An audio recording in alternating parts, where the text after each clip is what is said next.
Roma Wine presents Suspense.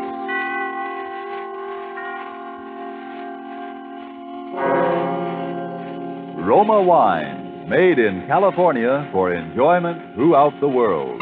Salud. Your health, senor. Roma Wine toast the world.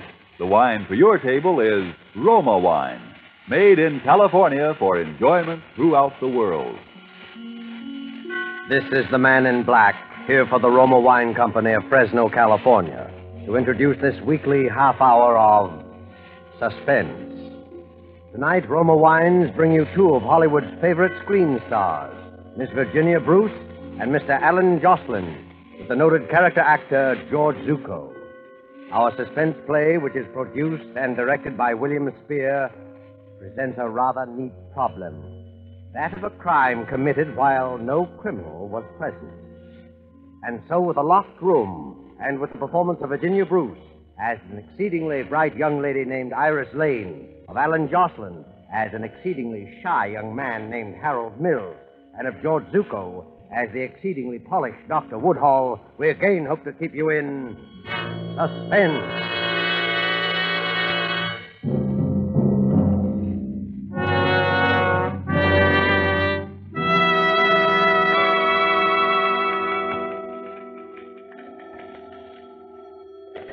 Hello, Mr. Seaton's residence. Who's calling? No, Mr. Seaton is not in. No, there will not be any statement for the papers. Harold, will you get that? Hello, no, I can't tell you anything about it. Residence? No. No, there will be absolutely no statement. Here we go again. If you wish, only Hello, you're Mr. wasting Seaton's your residence. time. Look, I told Very you this well. morning there wouldn't be any statement for the Goodbye. newspapers. No, not tomorrow either. Dear. I'm sorry, I'm awfully busy right now. I said I was busy.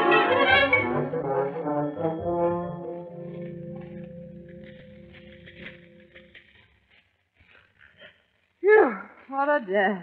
It's rather disturbing how quickly the reporters got wind of it. I do hope no harm's been done. Well, we did our best. It's too big a deal to keep secret anyway. There are always rumors, and it's the business of newspapers to pick up rumors. Dear me, I wonder how he's going to take it. The old man? He probably won't be tickled pink. You know how he is. I know I'll be relieved when he has it under lock and key, my word. Oh, good evening, Mr. Seaton. Evening, Harold. Miss Lane, you two still working? No, we thought we'd stick around till you got here. Oh, I'm sorry I was so late. The newspapers have been calling, Mr. Seaton. The newspapers? How in blazes We did told they... them there wouldn't be any statement. Oh, I should hope not. Now, how do you suppose... Then it's not finished? Oh, no, the deal's closed. Have it with me, as a matter of fact. With you, sir? You've been carrying it around in your pocket? You see why I don't feel so good about the newspapers. But at least I got it home all right. Like to see it? Oh, yes. Doesn't look like much, wrapped up like this. Well, there it is. Like it? The Lavella diamond. What a beauty. It's enormous. Yes. But tomorrow we start to cut it. And within a year, it'll be just so many engagement rings. You know, I hate to see it change. It's so beautiful the way it is. Oh, there's no money in it for me this way. Oh, Dr. Woodhall called.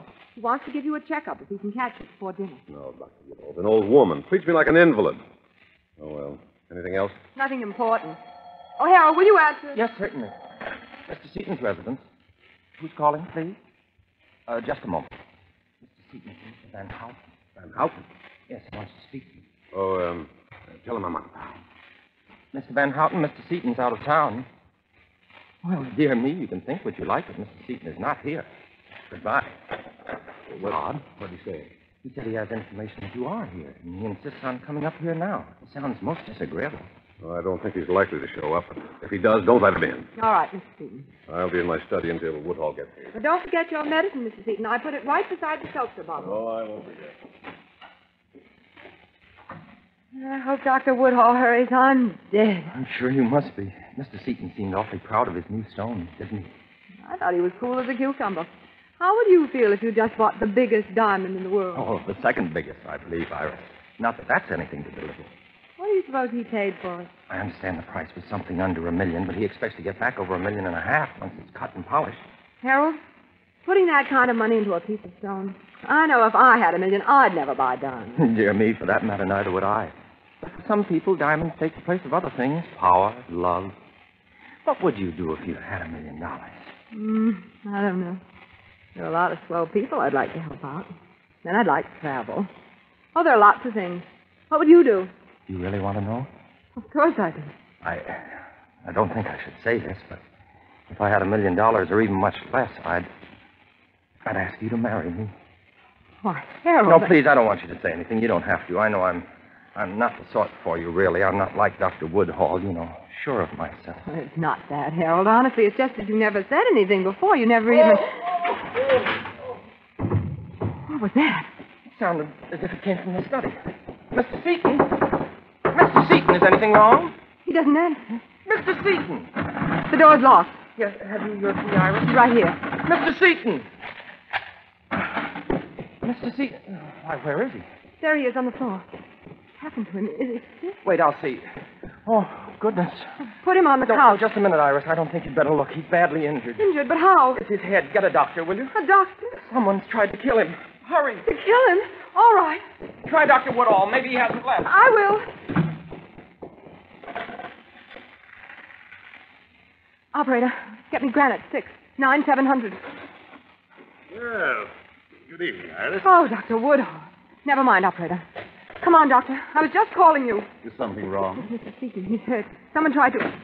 Harold, Dr. Woodhall was just coming in. Oh, my goodness. I'm so glad you're here, Doctor. What's the matter with Seaton? I think someone tried to kill him. It's his head. You can see the blood. I found this under him. What's that? There seems to be a piece of broom handle filled with lead. Evidently, he was struck with it. Concussion. Nasty. Still some pulse. I just had him in my bag. Here you are. And you'd better call the police. The police? Certainly. This is attempted murder. Oh, dear. Good evening. Did I hear somebody say murder? Who are you? My name is Van Houten. I telephoned a little while ago. How did you get in? Well, I rang, no one answered, so I walked in. I wish to speak with Mr. Seaton, but I see that perhaps I'm a little too late, eh? Perhaps you knew you'd be a little too late, Mr. Van Houten. Harold, I think we'd better leave that to the police. Will you call them? I can't figure out how it happened. Harold, you and I have been outside that door all day. I know there wasn't anyone in this room. Iris, it must have been the windows. What do you mean the windows? No one could climb. You see, look, there's a ladder still there. And it took us some time to open the door. There is a ladder. Oh, yes, a very convenient ladder. Don't you see? It still couldn't have happened. What do you mean? Someone came through the window, hit Mr. Seaton, and escaped the same way. But it couldn't have happened that way. Look, the windows are locked. Both of them on the inside. And Harold and I were outside the only The door. windows are locked? Dear me. That means Mr. Seaton was alone. Alone in a locked room.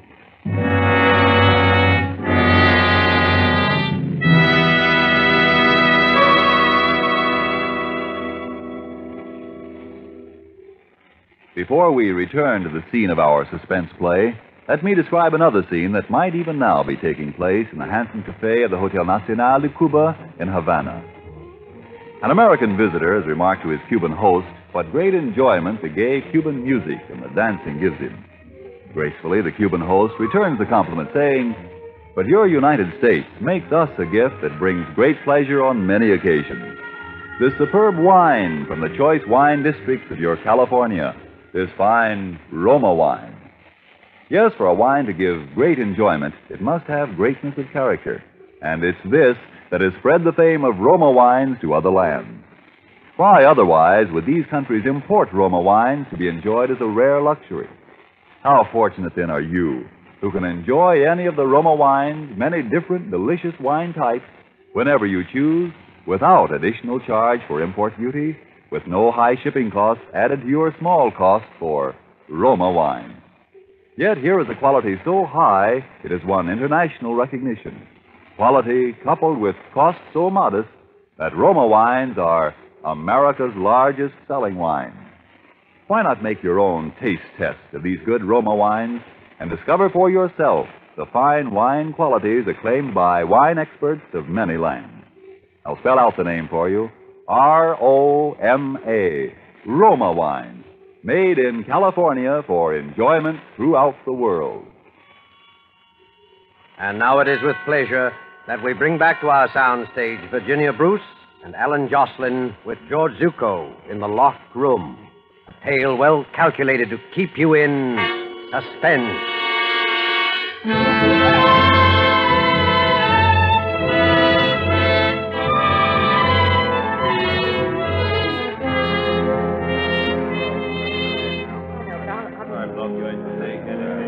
All right, folks. Are you all here? There's Miss Iris Lane. Yes? Dr. Charles Woodhull, Yes? Harold Mills, and Mr. Alex Van Houten. No. Now let's get down to business. We know some of the facts, but not enough of them. We know that you four were the only people in the house when Mr. Seaton was robbed, outside of the cook, and she was in the kitchen. We know Seaton had the diamond on him when he went into the study, and that someone lifted it before we got here. We haven't located the diamond yet, but we will. Now, this business of the windows being locked, somebody here knows who locked them. One of you hasn't come clean, or all of you. It's easy to see what you're thinking, Captain Hadley. As we tell it, it looks as though Harold and I did the job. But we didn't, that's all. That's all.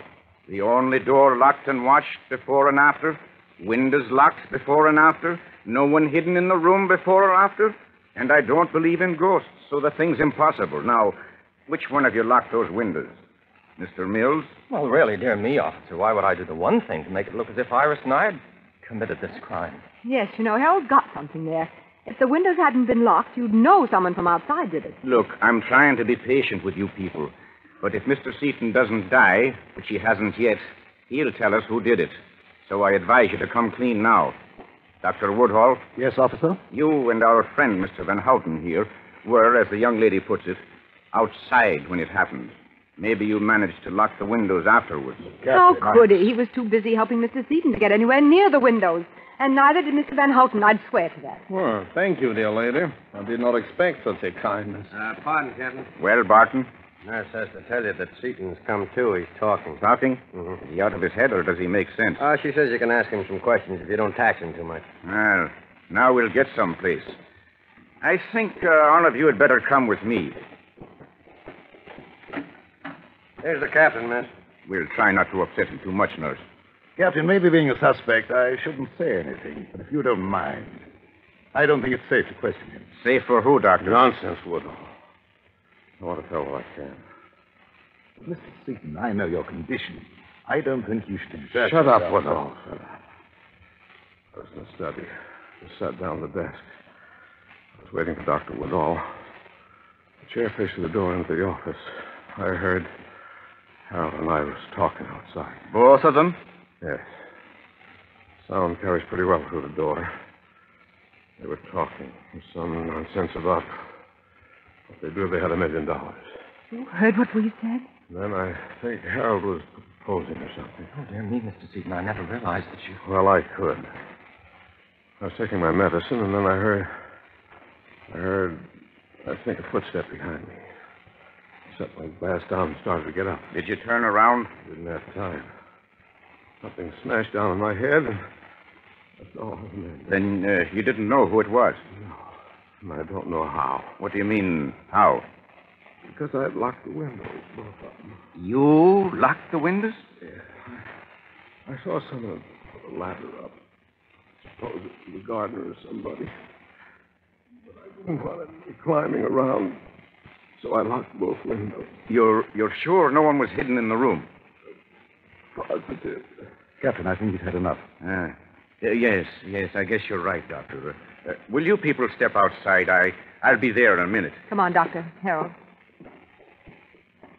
Now, Mr. Seaton, what I want to know is...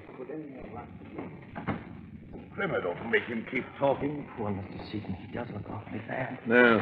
I suppose it's proper to feel pity for even Francis Seaton. Look, Mr. Van Houten, you've made several remarks like that.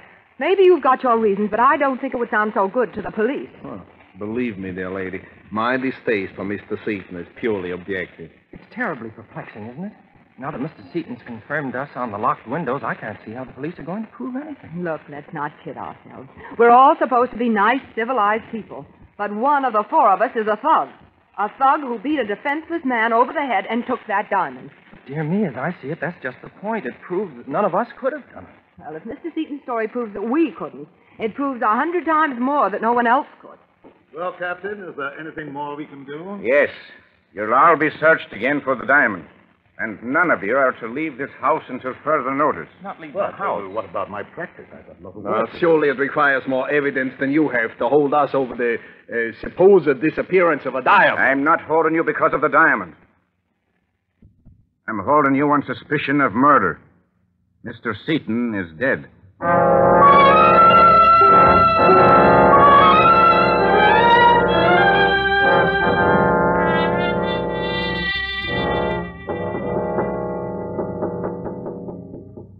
there? Can I come in, Iris? Oh, Dr. Woodhall, what do you want? I'll only be a minute. Well, all right. I hate to disturb you, but I'm really worried. You are? Iris, why don't you try to get out of here? Out of here? Why on earth should I? Don't you realize you're suspected of murder? You could hide somewhere until this has all been cleaned up. Are you crazy? Sure, I'm suspected, Doctor, but no more than you. How's it going to look if I suddenly disappear? Yes, I suppose you're right. If I could only keep you out of this. I'm so worried I don't think straight. You have a cigarette, Iris? Yes, look in that box on the table. Oh, watch out, there's a lamp cord. Oh, I'm sorry. That was clumsy of me. Oh, don't let it worry you. It's no heirloom. What's that? What?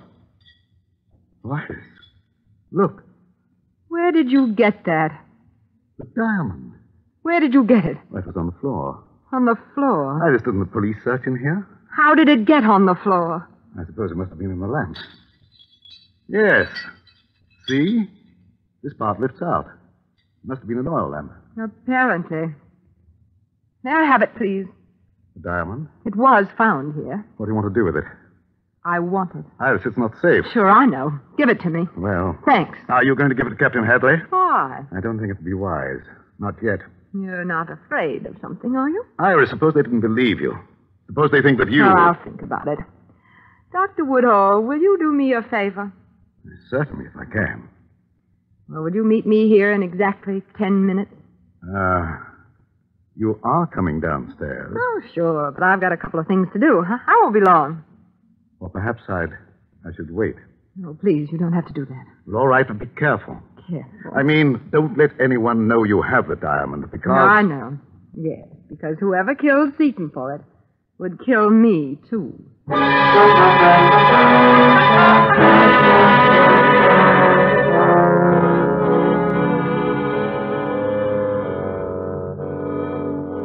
know it will be soon. Tonight. It has to be. What? Yes, I'll do it as loud as I can, but don't slip because I'm counting on you and... Iris, are you ready? Oh, yes, Anne, darling, I'm sorry. I'm really stuck for a couple of days, but we'll make it soon. Sure, dinner and a show. All right, darling. Goodbye. I didn't mean to barge in. Oh, that's okay. Let's go downstairs. Where are the others? You mean Harold and Van Houten? I think I heard them when I came up. Yes, they're in the office. Listen. Come on, let's go in. It'll only be for a few days. Oh, we wondered if you were coming down, Iris. My, you startled me. We're not intruding. Intruding? It sounded like you were having a little argument. Oh, no, it wasn't that exactly. You see, we were talking about, well, dear me, I don't know why I shouldn't tell you, about an engagement ring. An engagement ring? Harold. I didn't want you to know I'm buying one from Mr. Van Houten. I don't have quite enough money, and I won't have for a few days. Mr. Van Houten sells rings. Well, I thought that was understood. It's my profession. I deal in diamonds in a small way. Diamonds? To the police? Is the word diamond so surprising, sir? Naturally, the police would have to know my business with Mr. Yes, Seaton. yes, I'm sure they would. It's only... You're hinting that my apparent dislike for the late Mr. Seaton, Doctor. Well, I hated him. He was a cheat and a fraud. I cheated me. Doesn't sound like Mr. Seaton. My dear young lady, there are 100 men in Amsterdam who would be glad to know that he suffered. But as you know, such dislike was not the motive for his murder. Well, really, now, there's no need to be huffy, Mr. Van Houten. Well. Dear me, we all know what the motive was. I guess it was motive enough for any one of us. Yes. Look, let's face it. One of us killed Seaton, that's true, but 3 of us didn't. And yet we're all suspected. I think if the 4 of us let down our hair, maybe we can figure this thing out. Iris, I don't... think that sounds very reasonable. If Iris needs advice or help... Maybe I do with that. I've found the diamond Dear me, found it. You Found it where? in my room. Dr. Woodhall accidentally knocked over a lamp. It was inside. And where is it now? I brought it with me. It's here in my purse. Then the police do not know, huh? So here I am, stuck with this thing, and I don't know what to do about it. Oh, dear. Iris, I'm really ashamed. I don't know how to tell you. Ashamed of what? Well, I couldn't tell the police. At least I thought I shouldn't. You see, Mr. Seaton told me in confidence. But now that we've agreed to be frank and honest... What are you driving at? I don't know why Mr. Seaton was killed. Maybe none of us will ever know that. But it wasn't because of the diamond. I knew that all along. You see, that isn't the real diamond at all. Preposterous. You expect us to believe that... Miss Lane, let me see that diamond, please. Sure, you're the expert in the crowd. Take a look. But I'll hold on to it, though. I don't care what Mr. Van Houten says. Mr. Seaton told me it was a replica he brought home. I don't know why. This is ridiculous. Why would anyone want to plant a false diamond in Iris's room? What about it, Mr. Van Houten? It's incredible. What? Well, even without my glass, I can see that this is false. There are no planes of cleavage. A very shoddy piece of work. Phony? I don't get it. Why was he killed then? Well, you see how I've been racking my brains. Here, Mr. Van Houten, maybe we'd better put it in the safe. I might as well keep it. You'll have to give it to the captain anyway. Yes, I suppose we'd better tell him. Dear me, he'll be terribly distressed, I'm afraid. No, I hate to admit it, but this is beginning to get me down, Harold. I feel jumpy and sort of sick. Oh, it's probably my fault. I should have told you. Not just about the diamond. Everything. The locked windows. The way he looked before he died. Iris, do you feel bad? You look as if you I'm might... sorry. I hate to be so silly. I do feel sort of shaky. Maybe if I lie down. Would you help me into the study? Here, Iris, let me open the door, please, Doctor. On the couch, Iris? Yes, please. I'll lie down right here. Oh, Dr. Woodhall, do you have something that I could take for this headache? I feel really sick. Why, yes, if you think you need it. Is there a glass? I have something here. Well, here's a glass, Doctor. This is a mild sedative, Iris. Now to water? Here, Doctor. Here's the seltzer bottle. Oh, that'll do it. Now drink this down, Iris. Set it right there. I'll drink it. I just want to close my eyes for a minute.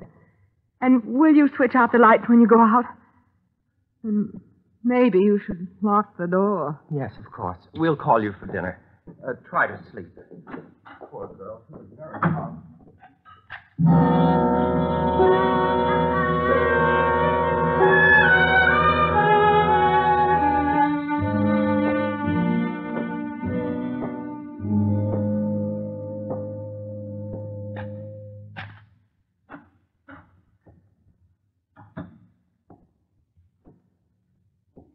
Who is it?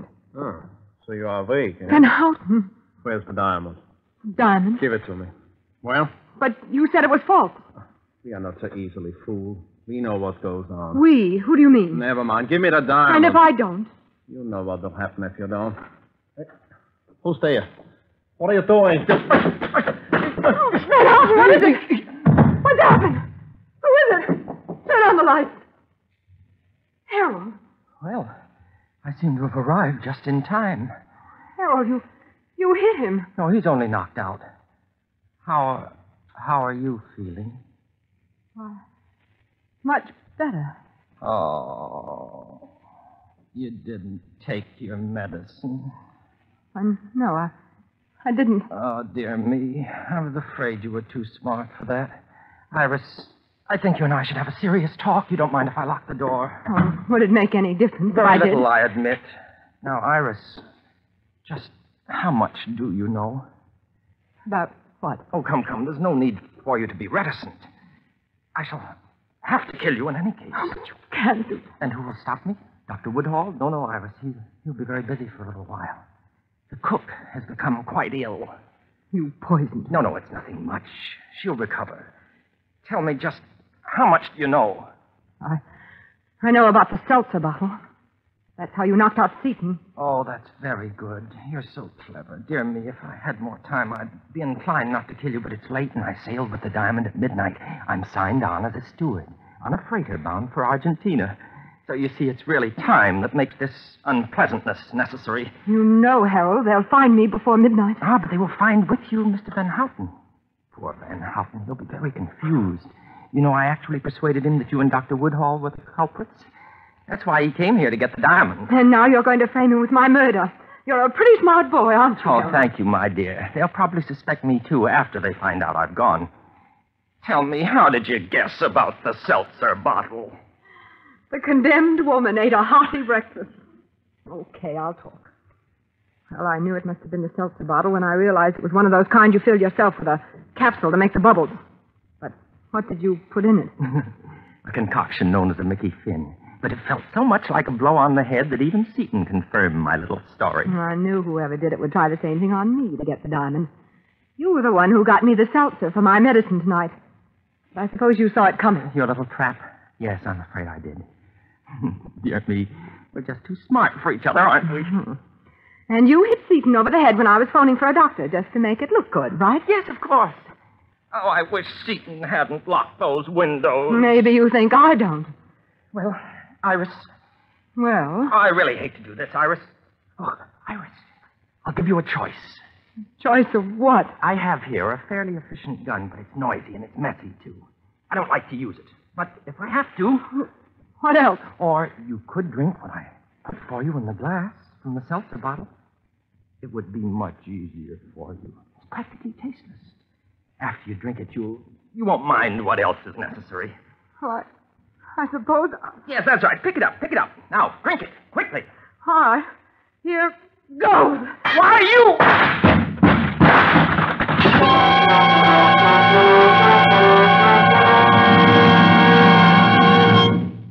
Nice timing, Captain Hadley.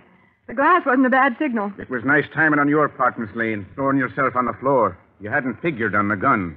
No, I hadn't. Is Van Houten coming around, Doctor? Yes, he'll be all right. Okay. Come along, Harold. Oh, this is such a shame.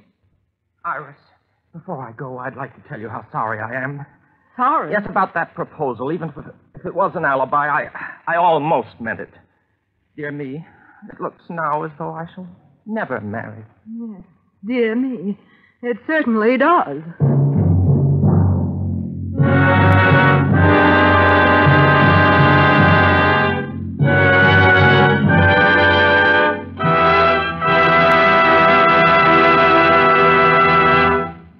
And so closes The Locked Room, starring Virginia Bruce and Alan Jocelyn with George Zucco. Tonight's tale of Suspense. Mr. Jocelyn appeared by courtesy of 20th Century Fox. Before we tell you about next week's stars and story, Roma Wine, sponsor of these weekly suspense dramas, brings you one of tonight's stars, Miss Virginia Bruce, with a message of real importance. Miss Bruce. Somewhere the other day, I came across a small news item.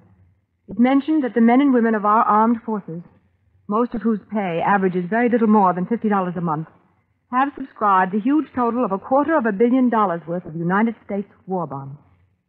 Ladies and gentlemen, if you need a testimonial to the worth of subscribing to the Fourth War Loan, which is now on, I think this news item supplies it.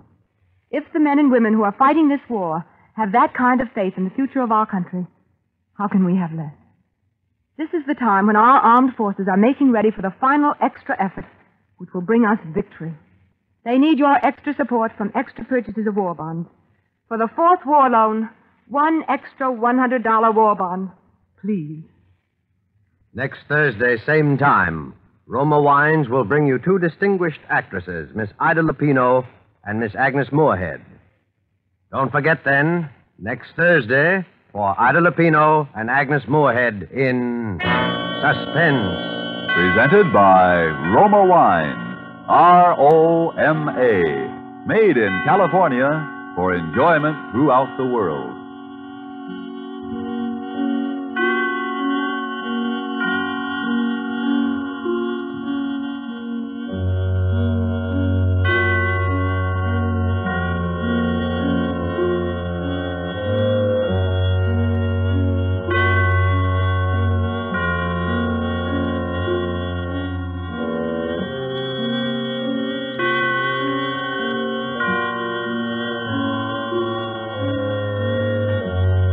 This is the Columbia Broadcasting System.